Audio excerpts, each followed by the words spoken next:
Nikki D for 5. If Mission Impossible Dead Reckoning hits $1 billion worldwide, but none of the MCU films reach that milestone, how will Disney react? If none of the MCU films for next year hit the 1 billion mark, well, I think that's unlikely because I think Guardians of the Galaxy 3 will hit the 1 billion mark. Mm-hmm. However, if none of them hit that billion mark, then we may see some more delays beyond what we've already seen in Marvel's positioning of certain movies and certain shows for Phase 5 and then Phase 6. There, you have to read the tea leaves a little bit, but you can tell that Marvel is concerned, and they have every reason to be concerned.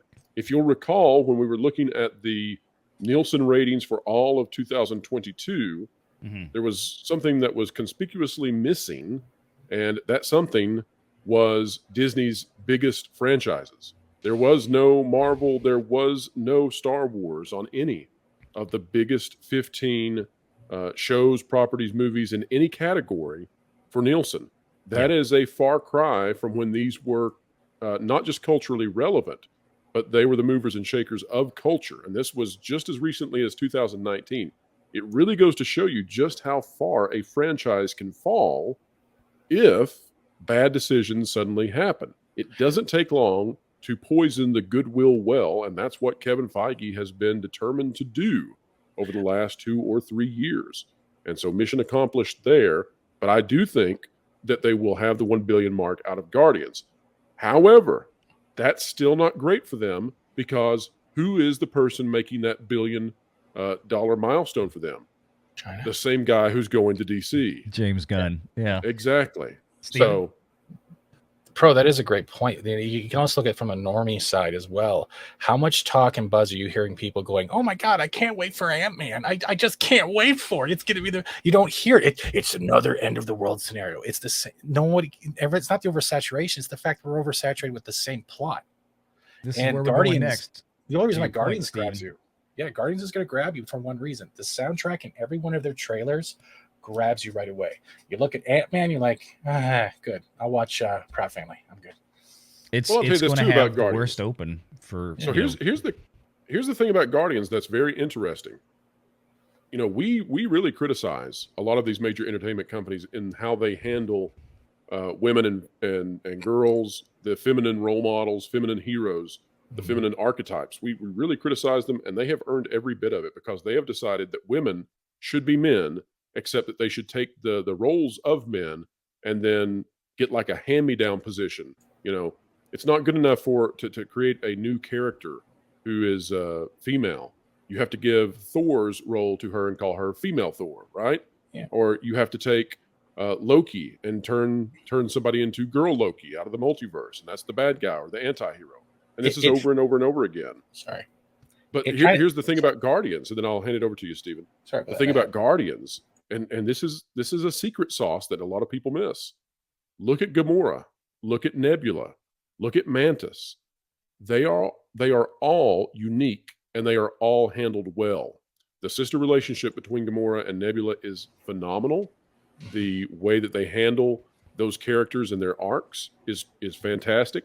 Mantis in this holiday special for Guardians was just tremendous. I mean, whenever you had Drax on screen, it kind of pulled the stuff down. But Mantis, on the other hand, very well written.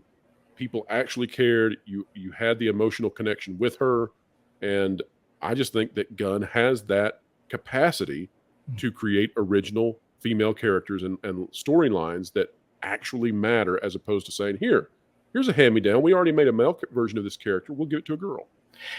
He's mastered the ability to keep a character's arc without overinflating their ego. And still has the humor aspects. From other properties we've seen when it comes to Marvel, this is just a personal opinion. It's like they've taken the Abby smash scenario. If everyone remembers Last of Us 2, they've taken everything and replaced it with Abby and then smashed it. And what has happened in return? We have closed our wallets and smashed giving them any. It's the Abby smash scenario. It's like the same with the Ralph Boners. They take these chances and then they double, triple, quadruple down, and then fans slowly turn away, keep turning away. The money is shown. Yeah, sure, $1 billion is great, but that can't be the headliner for everything considered a success when it's still a bad quality product. Yeah, indeed. And I'm going to get to this because I love this question, Nikki D, but I've actually got something I'm going to talk about this more, but especially with Dead Reckoning and a certain other movie that is coming out, because I had two things loaded up in the background for videos today.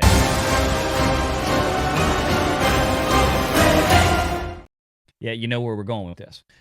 Because that's one of the things I want to talk about. It's not just Dead Reckoning and the Marvel stuff. There's also another movie coming out just a few weeks apart from Dead Reckoning that we just found out had a $300+ million production budget. So hold that thought. Yeah, and before we move on, Valiant, let me say too, isn't that interesting that none of us, that's an if-then question. Mm-hmm. None of us questioned whether or not Dead Reckoning hits the billion mark. None of us even pondered that. Very little doubt in my mind that that's going to hit $1 billion. If Top Gun Maverick had not done what it did last year, this would be a different question. And I've said since last year when Top Gun Maverick came out, I said this is going to reinvigorate. The Mission Impossible 7 and 8, the final chapters, will be the biggest ones they've had, because Tom Cruise is like Tom Cruise. He's back. Radio.